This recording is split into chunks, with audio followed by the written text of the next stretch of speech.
Hello viewers, இனி நம்ம பார்க்க போறது One Piece episode 579 part 2.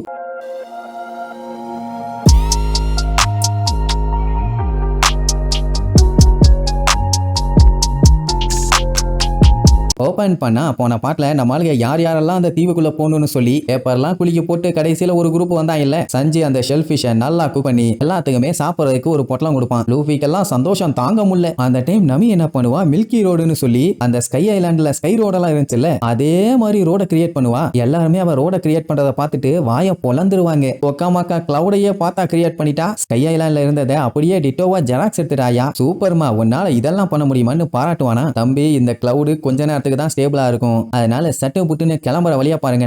Right ஓகேன்னு மினிமேரி எடுத்துக்கிட்டு அந்த கிளவுட்ல டிராவல் பண்ண ஆரம்பிப்பாங்க. என்ன இந்த லூஃபி பைய போக போக சாப்பாட சாப்பிட ஆரம்பிச்சிருவான். அவனுக்கு தான் எப்பவுமே பசிச்சுக்கிட்டே இருக்குமே. இங்க கப்பல்ல எல்லாம் நல்லபடியா போயிட்டு வாங்கோ, பார்த்து பத்திரமா இருங்க, எந்த பஞ்சாயத்தையும் போய் மாட்டிக்காதீங்க பாங்க. சஞ்சய் எல்லாம் அடுத்த டைம் சான்ஸ் கிடைச்சதுன்னா நான் போயிருவேன். ஆக்சுவலா உசோப்பை விட்டுட்டு அவன் போயிருக்கலாம், ஆனா கப்பலுக்கு ஏதாச்சும் ஆபத்து வந்துச்சுன்னா ஸ்ட்ராங்கா யாராச்சும் இருந்து சண்டை போடணும், அதே நேரம் கப்பலையும் பாத்துக்கணும். சோ இப்போதைக்கு சஞ்சய் கப்பல்ல இருக்கதான் நல்லது. உசோப்பு போக போக புலம்பிக்கிட்டே போவான். ஐயோ, என்னைய இப்பவாச்சும் யாராச்சும் காப்பாத்த மாட்டீங்களா, நீங்க யாராச்சும் இவங்க கூட போங்களே, நான் கப்பல்ல இருக்கேன்னு கத்திட்டு கிடப்பான். ஆனா லூஃபி அதெல்லாம் கண்டுக்காம, எப்பா ஷெல்ஃபிஷ் ரொம்ப ரொம்ப நல்லா இருக்குது, நீ கொஞ்சம் சாப்பிட்டு பாருமா. அட பைத்தியக்கார பையல, இங்க அவன் பீதியில இருக்கான், உனக்கு சோறு கேக்குதா சோறுன்னு வண்ட வண்டியா திட்டுவான். அப்புறம் என்ன, இவங்க கொஞ்சம் கொஞ்சமா மூவ் பண்ணி அந்த நெருப்புக்கு மேல அப்படியே டிராவல் பண்ணி போவாங்களா. லூஃபி என்ஜாய் பண்ணுவான், உசோப்பு பயந்து நடுங்குவான். ஒரு விஷயம், இவங்க நெருப்புக்கு மேல போயிட்டு இருக்காங்க, இன்னொன்னு இவங்க ரிட்டர்ன் வரும்போது இந்த கிளவுட் இங்கே இருக்குமான்னு. ஆனா அதை பத்தி அவனுக்கு எல்லாம் கவலை இல்ல. நல்ல வேலை மழை பெய்யல, பெஞ்சா ஒழுங்கா சாப்பிட முடியாதுன்னு சொல்லிட்டு போவான். ஒரு அனகாலத்துல கிளுகிளுப்பு கேக்குதுன்னா அது இதுதான். அதே நேரம் இவங்களுக்கு ஒரு டவுட், இவங்க கிரியேட் பண்ண இந்த கிளவுட் அந்த ஐலாண்டுக்குள்ள போய் சேர்ந்துருக்குமா என்னன்னு. ஏன்னா சுத்தி ஃபுல்லா நெருப்பு எரியறதுனால அந்த பக்கமா என்ன இருக்கு என்னன்னு ஒண்ணுமே தெரியல. அப்படியே ஏதாச்சும் பஞ்சாயத்துனா லூஃபி ஏதாச்சும் வழியா கண்டுபிடிப்பான். எதுக்கு தேவையில்லாம பயப்படணும்பா. இங்க சாப்பர் நல்ல வேலை நான் போகல, போயிருந்தேன்னா வரும்போது காக்கா ஃப்ரையா தான் வந்திருப்பேன். ஏன்னா அந்த அளவுக்கு ஹீட்டா இருக்குது. நமிக்கு ஒரு கான்பிடென்ட் என்னன்னா, எப்படியும் அவனுக்கு உள்ள போயிட்டு யாருமே இல்லைன்னு சொல்லி தான் ரிட்டர்ன் வர போறானுங்க. அது மட்டும் இல்லாம சீக்கிரமாவே வந்துருவாங்கன்னு வேற சொல்லுவாளா. அதுக்கப்புறம் தான் தெரியுது அவ எல்லாத்தையுமே பிளான் பண்ணி தான் பண்ணியிருக்கான்னு. சரி, இப்ப ஹீட் அதிகமா இருக்குல்ல, உடனே செஞ்சு நமிக்காண்டி நான் சில்லுன்னு ஏதாச்சும் கொண்டு வரேன், கூடவே ஜெயண்ட் ஃபிஷும் கொண்டு வரேன், அப்பதான் கூலா இருக்கும்பா, எங்களுக்கும் கொண்டு வாடான்னு சுத்தி நின்று ஆடுவானுங்களா. ஒரே காமெடி கலவரமா இருக்கும். அதே நேரம் இவங்க அந்த கிளவுட்ல டிராவல் பண்ணி போயிட்டு இருக்கும் போது அந்த ஐலாண்டை சுத்தி கம்பி வேலியெல்லாம் பார்ப்பாங்க. அப்படின்னா இதுதான் என்ட்ரன்ஸ். இதுக்கு முன்னாடி யாரும் இங்க வாழ்ந்திருப்பாங்க போல, ஆனா இப்போ இந்த இடத்துல வாழ்ற மாதிரியா இருக்குது. எப்படியும் இவங்களுக்கு வந்த சிக்னல் இங்க இருந்து வந்திருக்காது, வேற எங்கேயோ இருந்து வந்திருக்கும். என்ன ரோபின்னு நான் சொல்றது கரெக்ட் தானேன்னு சொல்லி திரும்பினா அவளும் சோரோவும் கேஷுவலா லஞ்ச சாப்பிட்டுக்கிட்டே டேஸ்ட் நல்லா இருக்குன்னு சொல்லி சாப்பாடை பத்தி பேசிட்டு இருப்பாங்க. எவ்வளவு பெரிய பஞ்சாயத்து போயிட்டு இருக்குது, நீ என்ன கூலா இருக்கேன்னு கத்துவான். ஏன் நீ சாப்பிடலையானவன அவனுக்கு கொல்ல காண்டாவும். இதுல வேற இடையில லூஃபிக்கு வேற ஊட்டி விட்டு டேஸ்ட் சும்மா ஜிவ்னு இருக்குது, சஞ்சய் நல்லா பண்ணிருக்கான்லன்னு சொல்லி அவனை பாராட்டிட்டு இருப்பாங்க. ஐயோ, இப்படி ஒரு லூசு கூட்டத்துக்கிட்டே நான் வந்து மாட்டினேன். 2 வருஷத்துக்கு முன்னாடி இருந்த என்னோட வியாதி எல்லாம் எனக்கு திருப்பி வந்துருச்சே, நான் என்ன பண்ணுவேன் ஏது பண்ணுவேன்னு சொல்லிட்டு உங்ககிட்ட நான் ஒரு ரகசியம் சொல்றேன், நல்லா கேட்டுக்கங்க. எனக்கு இந்த மாதிரி தெரியாத ஐலாண்டுக்குள்ள எல்லாம் போனேன்னா பயமோபோபியா வந்துரும், என் பாடி தாங்காது பொட்டுன்னு போயிருவோம்பா, எங்களுக்கு நல்லா தெரியுமேன்னு சொல்லி இழிப்பாங்களா. உடனே அடுத்து எனக்கு தலை வலிக்குதும்பா, வலிக்கிட்டோம் நல்லா வலிக்கிட்டோம், உடனே நெஞ்சு வலிக்குதும்பா, அடுத்து வயிறு வலிக்குதும்பா, எப்படியே போற வரைக்கும் புலம்பிக்கிட்டே போவா. ஒரு யூஸ் இல்ல, போய் சேர்ந்துருவாங்க. போய் பார்த்தா அங்கதான் கேட்ல பங்க் ஹசார்டுன்னு போட்டிருக்கும். சோ போன்ல பேசினவன் சொன்ன இடம் இந்த இடத்தோட மேட்ச் ஆகுது. அப்படின்னா இதுதான் என்ட்ரன்ஸா இருக்கணும். என்ன டேஞ்சர் சிம்பல்லாம் போட்டிருப்பானுங்க. அதே நேரம் இங்க நம்மளுக்கு என்ன பண்ணுவானுங்கன்னா மினி மேரியா அப்படியே ஒரு ஓரமா நிப்பாட்டிட்டு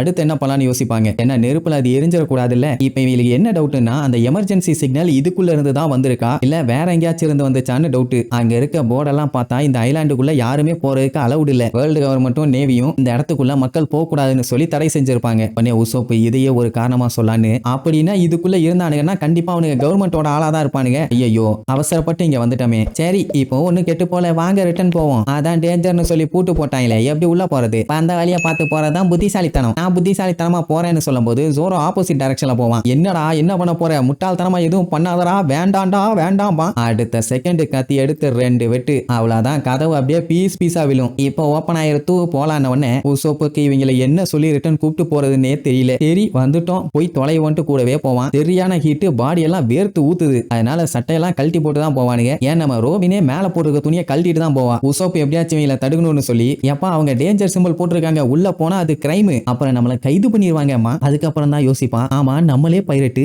அப்படின்னா நம்ம கிரிமினல்ஸ் தானே, நடுங்கிடும். இனி என்ன சொல்லி இவனை ரிட்டர்ன் கூட்டு போறது? உடனே அடே கவர்மெண்ட் கூடயே சேலஞ்ச் பண்ண போறீங்களா? அது பெரிய ஆபத்தாச்சே, அதெல்லாம் உங்களுக்கு தேவையானு கேட்பான். ஆனா ஆல்ரெடி நம்மளுக்கு 2 டைம் கவர்மெண்ட் கூட சேலஞ்ச் பண்ணியாச்சு, இப்ப பண்ணா மட்டும் என்ன ஆக போகுது? இப்படி இவன் புலம்பிட்டு இருக்கும்போது அவங்க பாட்டுக்கு போயிட்டே இருப்பாங்க. இருங்கய்யா இருங்க நானும் வரேன்னு அடிச்சு புரண்டு ஓடுவான். சூடு சூடு பயங்கரமான சூடு, தாங்க முடியல. இந்த ஐலாண்ட பார்த்தா எப்பவுமே எரிஞ்சுட்டு இருக்க மாதிரியும் தெரியல. ஒண்ணு ஏதாச்சும் டிசாஸ்டரா இருக்கணும், இல்லனா ஏதாச்சும் பெரிய ஆக்சிடென்ட் நடந்திருக்கணும். என்னன்னு தெரியலன்னு அவங்க பாட்டுக்கு டிஸ்கஸ் பண்ணிட்டு போயிட்டே இருப்பாங்க. இங்க உசோப்பு ஓடி வரப்போ அவன் நின்னுட்டு இருந்த இடம் உடைஞ்சிரும். கீழே பார்த்தா கம்ப்ளீட்டா லாவா, கொஞ்சம் விட்டு தான் இவன் மேல தெரிச்சிருக்கும். அங்க பார்த்தா இவனை யாருமே கண்டுக்காம அவங்க பாட்டுக்கு போயிட்டே இருக்காங்க. அடே நில்லுங்கடா வந்து தொலைற, உசுரா வாங்குறாங்களேன்னு புலம்பிக்கிட்டே ஓடுவான். அப்படியே அவங்க வந்து பார்க்கும்போது பயங்கரமான ஷாக்கு. என்னன்னா அங்க இருக்கிற எல்லா இடமுமே கண்டபடி தீ பிடிச்சி எரிஞ்சுட்டு இருக்குது. சரி இன்கேஸ் அங்க மக்கள் வாழ்ந்திருந்தாங்கன்னா வீடு இருந்திருக்கும் தானே, ஆனா அந்த மாதிரி எதுவுமே அங்க இல்ல. மேபி இது கவர்மெண்டோட ஃபெசிலிட்டியா இருக்க கூட வாய்ப்பு இருக்குதுங்கிற மாதிரி சொல்லுவா. ஜோரோ என்ன சொல்லுவானா, இது கமகமன்னு எரிய ஆரம்பிச்சதுனால தான் இதை மூடி போட்டு போயிட்டானுங்க. ஏன்னா இந்த நெருப்புல இருக்க முடியுமா? அப்படி இல்லைன்னா வேற ஏதாச்சும் வினோதமா ட்ரை பண்ணி கொளுத்தி இருப்பானுங்க, அதை கவர் பண்றதுக்காக விட்டுட்டு ஓடி இருப்பானுங்க. வேற என்ன புதுசா பண்ண போறானுங்க? ரோபினுக்கு என்ன ஒரு பஞ்சாயத்தா இருக்குன்னா, இந்த ஐலாண்ட லாக் போஸ் காட்டவே இல்லை. அப்பவே தெரிய வேண்டாம் இது ஒரு ஐலாண்டாவே கணக்கு பண்ண முடியாதுன்னு. சரி ஓகே, நம்ம என்ன இங்க சுத்தி பார்க்கவா வந்தோம்? அந்த சிக்னல் கொடுத்தவன காப்பாத்த வந்தோம். காப்பாத்துற வேலையை பார்ப்போன்னு. டே பர்போக்கி வாயா, நாங்க வந்துட்டோம், எங்க இருக்க? உனக்கு ஹெல்ப் பண்ண நாங்க தயாரா இருக்கோம், நீங்க தான் இருக்கியா? இருந்தீனா வெளியில வா, உன்னை நாங்க காப்பாத்துறோம். டே சாமுராய் மண்டப்பையில அப்படின்னு கத்திட்டே உள்ள போவாங்க. உடனே உசோப்பு சாப்பிட்டுக்கிட்டே, டே அந்த சாமுராய் எல்லாம் அப்படி சொல்லாரா, அவனுங்க எல்லாம் கொலகார பயிலுக, கொன்னு விடுவானுங்கம்மா. யாரும் அதெல்லாம் கண்டுக்கிற மாதிரி இல்ல, எவன் வந்தாலும் பொழந்துடணுங்கிற மாதிரி தான் போவாங்க. அப்பதான் உசோப்புக்கு ஒரு சின்ன டவுட். என்னன்னா அந்த டிரான்ஸ்போர்ட்டர் ஸ்னேல்ல ஹெல்ப் கேட்டவன் அவன் இருக்கிற இடம் கோல்டா இருக்குன்னு சொன்னான். ஆனா இந்த இடம் தான் தக தக தகன்னு நெருப்பு கொழுந்து விட்டு எரியுதே, அப்புறம் எப்படி அவன் கோல்டா இருக்குன்னு சொல்லுவான்? ஏதோ சரியில்லையே. ஒருவேளை எரிஞ்சுக்கிட்டு இருக்க ஐலாண்டுக்குள்ள கூலிங்கா ஏதாச்சும் ஐலாண்ட் இருக்கும்னு ஒரு டவுட். என்னன்னு ஒன்னும் புரியல, ஆனா டிஸ்கஸ் பண்ணிட்டே போவாங்க. அப்படி இவங்க பேசிக்கிட்டே போகும்போது திடீர்னு கர்ரு கரமுறை கரமுறைன்னு ஒரு சவுண்டு. என்னடா சவுண்ட் இது, என்ன சவுண்ட் இது, புதுசா இருக்கேன்னு எல்லாத்துக்கும் லைட்டா பீதி ஆகும். அதே நேரம் இங்க கப்பல்ல எல்லாம் ஜாலியா ஐஸ்கிரீம் ஜூஸ்ன்னு வெளுத்து கட்டிட்டு இருப்பாங்க. சாப்பருக்கெல்லாம் ஐஸ தின்னதுக்கு அப்புறம் தான் உயிரே வருது. இந்த சஞ்சய் பயலோட தான் காமெடி. நமிக்குன்னா நான் எவ்வளவு வேணாலும் தருவேன், ஆனா உங்களுக்கு தரமாட்டேன்டாமா. அந்த டைம் நமி எதையோ பார்த்து ஷாக் ஆவா. என்னன்னு கேட்டா இந்த ஐலாண்டுக்கு மேல இருக்க கிளவுட், அதை பார்க்கும் போதே ஏதோ ஸ்டேஞ்சா நடந்துட்டு இருக்குன்னு அவளுக்கு நல்லா தெரியுது. இந்த பக்கம் இருந்து அந்த பக்கம் இருக்கிற ஸ்கையை பார்க்கும்போது ஏதோ ஆர்டிக் ஸ்கையை பார்க்குற மாதிரியே ஒரு ஃபீலிங். அதாவது இங்க ஒரு மாதிரியும் அங்க ஒரு மாதிரியும் டிஃப்ரெண்டா இருக்குதாமா. கண்டுபிடிச்சா மட்டும் என்ன பண்றது, வேடிக்கை தான் பார்க்கணும். அப்படியே பேன்னு பார்த்துட்டு இருப்பாங்க. இங்க என்னடா சத்தம் இவங்க வந்து பார்த்தா பெரிய சைஸ் மண்டை ஓடு ஒண்ணு அங்க இருக்கும். அதுல இருந்து தான் அந்த சத்தம் வருதான்னு கேட்டுட்டு இருக்கும்போது பின்னாடி கல்லெல்லாம் விழும், ஏதோ ஒண்ணு இவங்களை சுத்தி அசைஞ்சிட்டு இருக்க மாதிரி இருக்கும். அப்பதான் டம்முன்னு ஏதோ பெரிய சைஸ் கால் ஒண்ணு வைக்கும். எல்லாம் என்னதுன்னு திரும்பி பார்த்துட்டு மிரண்டுருவாங்க. லூஃபி இந்த மாதிரி எல்லாம் நிஜத்துல இருக்குதான்னு கேட்பான். ஜோரோ இது ஒரு மித்திக்கல் கிரியேச்சர், இதெல்லாம் நிஜத்துல இருக்க வாய்ப்பே இல்ல, இப்படி ஒண்ணு எப்படி இருக்குதுன்னு அட்டாக் பண்ண ரெடி ஆவான். ரோபினுமே பார்த்து மிரண்டுருவா. இப்படி மாத்தி மாத்தி பில்டப் பண்ணாயிலே என்னடா இதுன்னு பார்த்தா டிராகன் அப்படியே கொல்லா மாசம் நம்மளால லுக்கு விடும். ஆத்தாடி ஆத்தா சிக்கிட்டமேனு எல்லாம் பார்த்து பயங்கரமா பீதி ஆகிறதோட இந்த எபிசோடுக்கு எண்டு கார்டு போட்டு முடிக்கிறாங்க.